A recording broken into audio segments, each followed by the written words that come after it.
Good afternoon, welcome back to the show. 12:52 is the time. I'm Julia Hartley-Brewer. Let's get straight to my last guest. Actually, the interesting thing, this is a topic we've been talking about all week, but yeah, the Afghanistan issue rather overtaken the news. But the BBC has axed now both presenters of MasterChef. Yesterday, John Torode found out apparently from seeing in the media that he had also been sacked alongside Gregg Wallace, who was sacked a week ago over behaviour whilst working on the show. But is this the BBC doing the right thing, or is this the BBC basically operating a scorched earth policy, throwing everyone under the bus in a bid to protect BBC executives from losing their jobs? Let's talk to a former BBC executive, Roger Bolton. Very good afternoon to you, Roger. And to you, Julia. Thank you for joining us. It does appear that the accusations against John Torode very, very different from Gregg Wallace, and he identified himself as the person who was, not named in the big report carried out into what had happened at MasterChef by Banjay Productions, saying that he had been accused of saying an unacceptable racial word in either 2018 or 2019. No one even knows what year, let alone what the actual event where this had happened. Apparently, it was all accepted by everyone involved that he wasn't malicious. Whether he was using lyrics of a song or not, we don't know. And that no one thought there was any particular issue there. But he has now been sacked, apparently, we are told, for using that word, possibly in 2018, possibly in 2019, some years ago. Was that the right decision by the BBC, or do you think something else is going on here? I don't think something else is going on there, but I don't know. The problem is we don't know the word that was used. The report was conducted by solicitors independently for the independent company, not by the BBC. And the BBC obviously thought that what happened was serious enough to sack John. I don't know. That's the point. What we do know. The other case, first case, is that, what went on for a very long period. A large number of people were found very uncomfortable and offended, and that the person involved doesn't really understand himself and his own behaviour.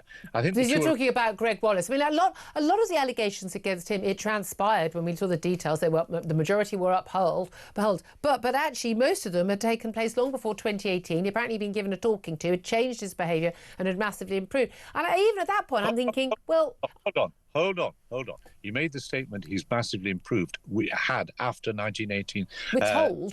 2018. We don't know. What we do know is that separately, a BBC News investigation uncovered 50 more complaints. I think the truth is we don't know whether he altered his behaviour or not. But what seemed to be from his reaction, and by the way, he put his retaliation in first, didn't he, to try and influence the way the debate went, it doesn't show a lot of self-knowledge. No, indeed. This claim about autism and the like, and I don't think anyone's really buying a lot of that. But the John Torode issue seems very different. Now, look, I think we'd all heard in the business that, both men, frankly, were a bit of a pain to work with. I think but let's face it, you know as well as I do, a lot of big stars are. Some are very lovely, some frankly, are monsters. And we know it in many organisations, actually, a lot of people are allowed to behave, when they become those big stars, they get away with behaviour which no one else would be able to get away with. But my issue with, say, John Torode, now, again, I've no idea what happened. I don't know what the word was. But if someone, a few years ago, but no one can really remember when, heard him say a word, he says doesn't even know what he said, which was apparently a racial word. Now, but it wasn't meant maliciously, like he was quoting something or whatever he was doing, that should be someone should earn the sack for that. I find that utterly extraordinary because if he was walking around, and no one seems to be claiming this, racially abusing people or saying outrageously racist things, you know what, I don't want him employed on the BBC. But that's not what the allegation is. Well, hold on a second. The fact is we don't know. I mean, I share with you a concern about free speech being, there's a danger to free speech here. But equally, we're talking about young people, in particular in the industry, on short-term contracts. Oh, sod them. Young people complain about someone looking at them in the wrong tone of voice, for goodness sake. Oh, well, I'm glad. Thank another balanced contribution. Thank you very much, Julia. No, it is my balanced contribution. I genuinely think most young people will be better off getting a slap rather than being pandered to. Yes, I genuinely believe that. That's a nice generalised comment. But okay, fine. We come back to the basic question is we don't know enough about the detail.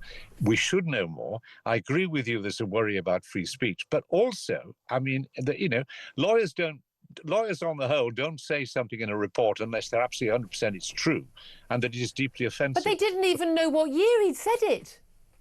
Well, All I can say to you is we need more information, but that for you to jump to the conclusion, which you imply, that this guy has been unjustly fired because of something which wasn't very important. We're given the reason we have been given is because of this racial word, even though the report says they accept it wasn't said in a malicious way. That's insane. If they were saying, but there are actually lots of other things we're not going to go into, they haven't said that. Well, I agree that there should be more information about that, but you're leaping to conclusions on the basis of no evidence and on your own prejudices. You know, I'm doubtless prejudiced, but you are on this one. You're jumping to one assumption Listen, I don't watch the show. I don't hold a candle for either of these guys. If there's been wrongdoing, my concern is if, as we have been told, this is why he has been sacked, that's what it appears the BBC have told his agent, unless everyone's lying, that's an absurd reason for someone to be sacked. Look at the report by Lewis Silkin, the lawyers. Look what they say. Yes, I did. Yeah. And on the basis of that, it's serious. Now, I agree with you. No, it's not. No. Someone not maliciously using a racial word, possibly 6 years ago, possibly 5 years ago, is not serious. No, it's not. That is your interpretation. No, I'm not interpreting anything. That's what they said in the report by Lewis Silkin.